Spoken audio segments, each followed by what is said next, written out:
Hey everyone, welcome back to English Medium, the podcast where English isn't just studied, it's lived. I'm Lily, and today we're diving into social gatherings, those noisy, funny, slightly chaotic moments where real English shows up fast, casual, and full of personality. And I'm James. If you've ever walked into a party and suddenly forgotten every sentence you know, trust me, you're not alone. Today, we're turning that panic into something useful so you can listen, react, and join in without feeling like your brain just switched off. Exactly. Social gatherings are tricky because nobody speaks like a textbook there. People interrupt, laugh over each other, change topics in mid-sentence, and throw out phrases you may have heard before but never quite caught in time. That's why we're practicing real-life English today. And not just any real-life English, Lily. We mean the kind you hear at weddings, birthdays, family dinners, office parties, or that one gathering where everyone somehow ends up talking about food, travel, and one mysterious drama nobody fully explains but everybody knows about. Right. And if you've ever smiled politely while thinking, wait, what did they just say? Then this episode is for you. We're going to slow things down, show you the flow of natural conversation, and give you the kinds of reactions that make you sound comfortable and confident. Because confidence in conversation isn't always about knowing huge vocabulary. Sometimes it's just having the right short phrases ready at the right time. Things like, no way, I know, right? That's wild, or you're kidding. Those tiny reactions do a lot of heavy lifting. They really do. And social events are full of moments where a quick reaction matters more than a perfect grammar structure. If somebody tells you the cake collapsed, or the bride arrived late, or the DJ played the wrong song, you need something natural, fast, and believable. So let's picture the scene. You walk into a wedding reception, the lights are warm, the music is too loud, somebody's uncle is already speaking too confidently, and the whole room has that buzz that says something memorable is probably going to happen tonight. That's such a perfect description. And in that kind of room, people don't usually say, I am greatly pleased to attend this celebration. No, they say, wow, this place looks amazing, or they really went all out, or look at that table setting. It's relaxed and immediate. Exactly. And then, of course, there's always that one person on the dance floor who has zero rhythm but maximum enthusiasm. They're not technically good, but they're fully committed. And honestly, those people often become the life of the party without even trying. I love that phrase, the life of the party, because it's so common and so useful.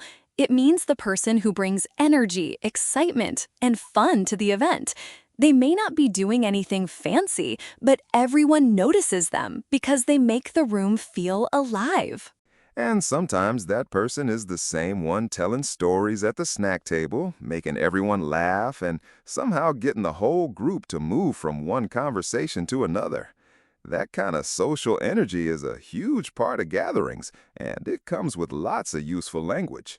Like casual greetings, little comments, and quick follow-up questions.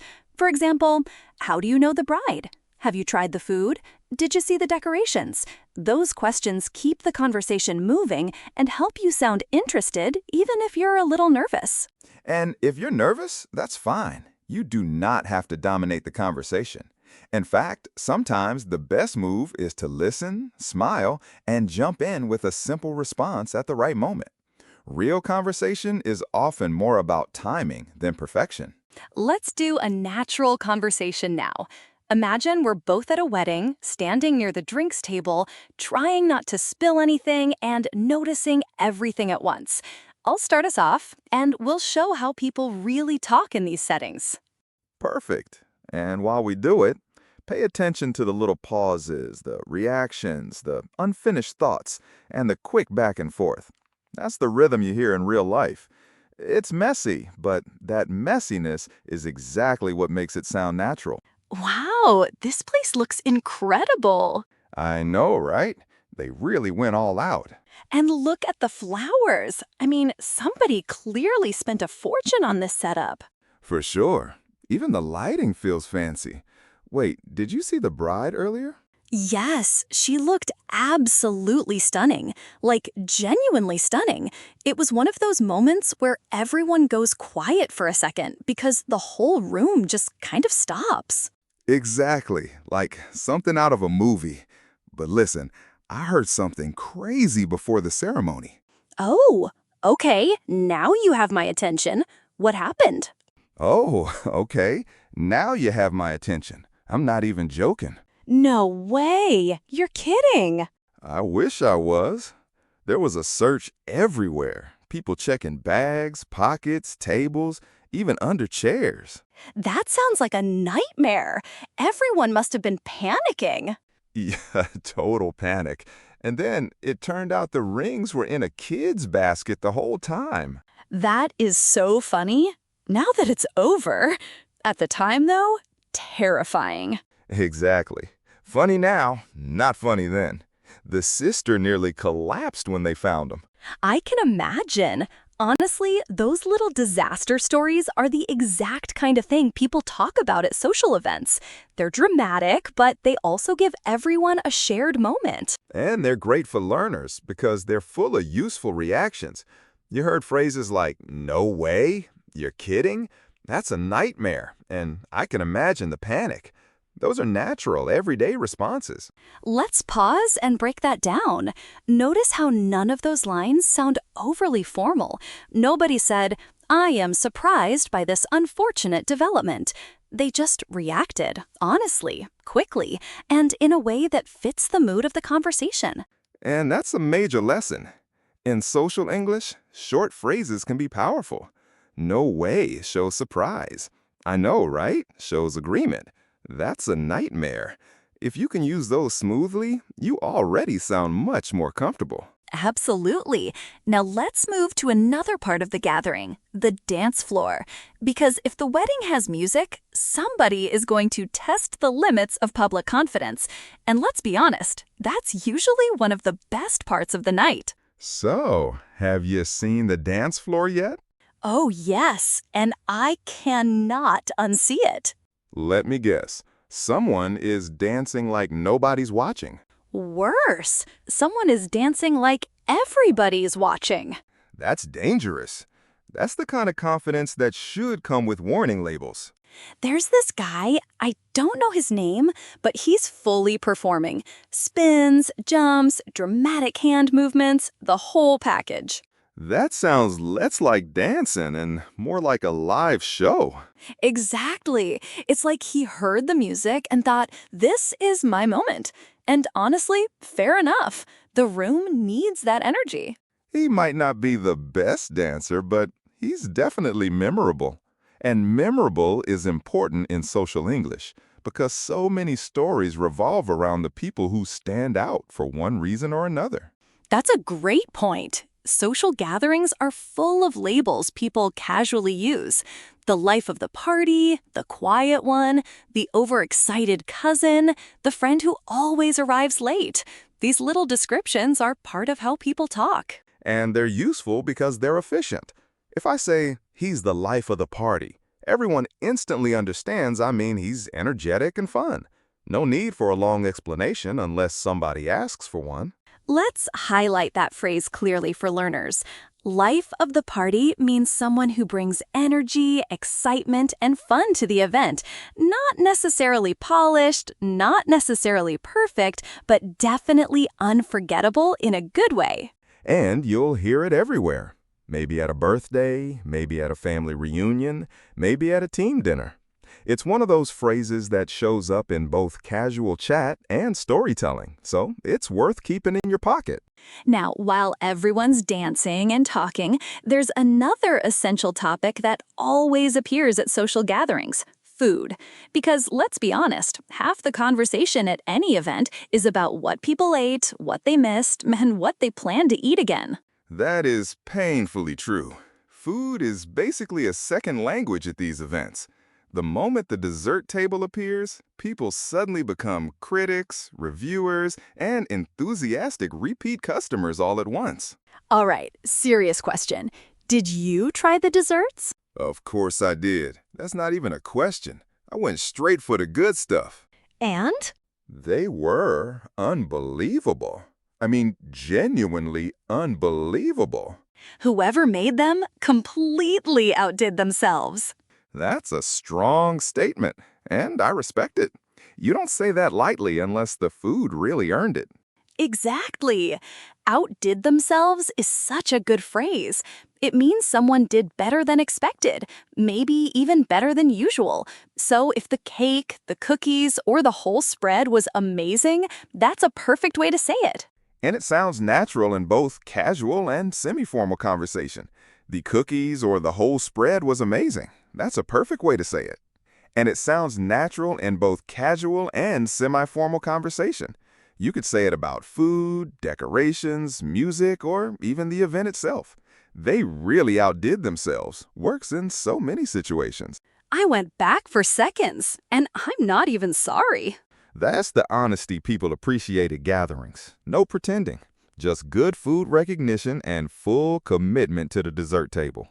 Now let's talk about one thing learners often miss, how people shift from one topic to another quickly. In real conversation, someone might go from food to drama to travel to family news in under a minute. It's fast and it can feel random. Exactly. One person says, "The cake is amazing." Another says, "Speaking of amazing, did you hear about the wedding rings?" And suddenly the conversation has changed lanes completely. You need to be ready for those jumps. That's why listening for key words is so important. You don't always need every word. If you catch rings, lost, panic, or found, you already know the direction. Then you can respond with something simple and relevant. Like, "Oh no, really? That must have been stressful." Or, "I'm glad they found them." Those responses keep you included in the moment, even if you didn't understand every detail the first time. And that's the secret. You don't need to be perfect to participate. You just need enough English to stay in the flow. And social gatherings are all about flow. They're alive, messy, and full of little openings for connection. All right, speaking of mess, I hear there was also a tiny issue with the catering. And whenever someone says tiny issue at an event, I immediately assume the issue was not tiny at all. You're absolutely right. Tiny issue is usually code for something stressful happened, but we're laughing about it now. So yes, there was a mix-up. Uh-oh. They almost served the wrong food. You're kidding. At a wedding? That could have caused serious confusion, especially with dietary needs and all that. Exactly. It could have been a disaster, but someone fixed it at the last minute, which is the kind of phrase you hear all the time in real English. And it's a very dramatic phrase, too. At the last minute means just before it was too late. It adds tension, and people use it constantly when telling stories about problems that almost got worse. Then we've got another useful expression, crisis averted. That means the disaster was avoided. It sounds almost heroic, even if the actual problem was just someone rushing around with plates and checking names. Right, and mix-up is a nice simple one, too. It means a confusion or mistake, like the wrong food, the wrong bag, the wrong name, or the wrong table assignment. If you know that word, you can follow a lot of event stories. Let's do a quick rapid-fire vocabulary recap because these phrases come up constantly. Mix-up, confusion or mistake, crisis averted, a disaster was avoided, last minute, just before it was too late. That's the trio. And once you start hearing them, you'll notice how often real speakers use them. They are short, flexible, and extremely common in everyday storytelling, especially when people are talking about plans, problems, or surprises. Now I want to zoom out a little. Why do these gatherings feel so hard for learners? It's not because you don't know English, it's because the setting is crowded with noise, speed, emotion, and overlapping speech. The environment itself makes listening harder. Exactly. In a quiet classroom, you get space. At a party, you get background music, laughter, someone calling across the room, and three people talking at once. So the challenge isn't only vocabulary, it's processing language in motion. That's why natural reactions matter so much. If you miss a detail, you can still stay in the conversation with responses like, "Oh wow, really? No way," or "That's crazy." They buy you time while showing you're engaged. And if you do catch the details, you can go further. Ask follow-up questions, add a short comment, share a similar experience. That's how conversations become real exchanges, instead of just one person talking and the other person nodding. For example, if someone says the caterer messed up, you could ask, "How did they fix it?" Or "Did anyone notice?" That keeps the conversation alive, and it also gives you more chances to hear useful English in context. And context is everything. The same phrase can feel different depending on tone. "That's a nightmare" might be a joke or real complaint or a sympathetic response. At gatherings, tone often tells you more than the words alone. That's such an important point. English learners sometimes focus only on dictionary meaning, but real communication depends on tone, facial expression, speed, and relationship. At a party, people speak casually because the social setting allows it. Which means you should listen not just for what is said, but how it is said. A playful "no way" sounds different from a worried "no way." And that little difference can change the whole mood of the conversation. Let's also talk about small talk, because social gatherings are basically small talk factories. People ask about jobs, travel, weather, family, and recent events. It's not always deep, but it's how people open doors to bigger conversations. And if you're ever stuck, you can use simple starter questions. How do you know the host? Have you been here before? What do you think of the music? Those are safe, natural, and easy to remember when your mind goes blank. Exactly. You don't need a perfect speech, you just need a doorway. Once the conversation starts moving, you can follow the energy. And if it gets chaotic, that's fine too, because chaos is part of the charm of gatherings. Sometimes the best conversations are the messy ones, honestly. Someone tells a story, someone interrupts with another story, then somebody laughs so hard they miss the next sentence. It sounds uncontrolled, but that's how human conversation often works. And that's why this episode is about more than vocabulary. It's about rhythm. Real English has rhythm. It has quick interjections, unfinished sentences, and little reactions that keep the speaker and listener connected even when the room is noisy. Speaking of rhythm, let's do a mini recap of the natural phrases we've used so far. I know, right? No way. You're kidding. That's a nightmare. They went all out. Outdid themselves. Mix up. Crisis averted. Those are gold. And because repetition helps, here's a simple tip. Pick 2 or 3 of them and practice using them out loud. Say them like you mean them. Not too stiff, not too flat. Imagine you're actually at a party and reacting to a real surprise. You can even practice with pretend scenarios. No way they lost the rings? I know, right? That cake looks amazing. That's a nightmare, but I'm glad they fixed it. When you rehearse like that, the phrases start to feel automatic. And automatic is the goal, because when a real moment comes up, you won't have time to build every sentence from scratch. You'll want something ready to go, something natural and comfortable, something that lets you stay in the conversation. Let's go back to the food for a second, because food conversation is honestly one of the easiest ways to connect with people at events. If you can say something sincere about the meal, you're already participating in a social mood. Absolutely. The appetizers are amazing. This soup is really good. Who made the dessert? You have to try this. These simple lines sound friendly and natural, and they invite others to respond without pressure. And if something is unexpectedly good, you can say, they really outdid themselves, or I was not expecting it to be this good. That little bit of surprise makes your English sound more expressive and less like a prepared script. Let's also not forget how much people love to comment on the atmosphere. This place looks beautiful. The music is great. The setup is lovely. Those phrases are especially useful because they fit so many different events, not just weddings. That's a smart point.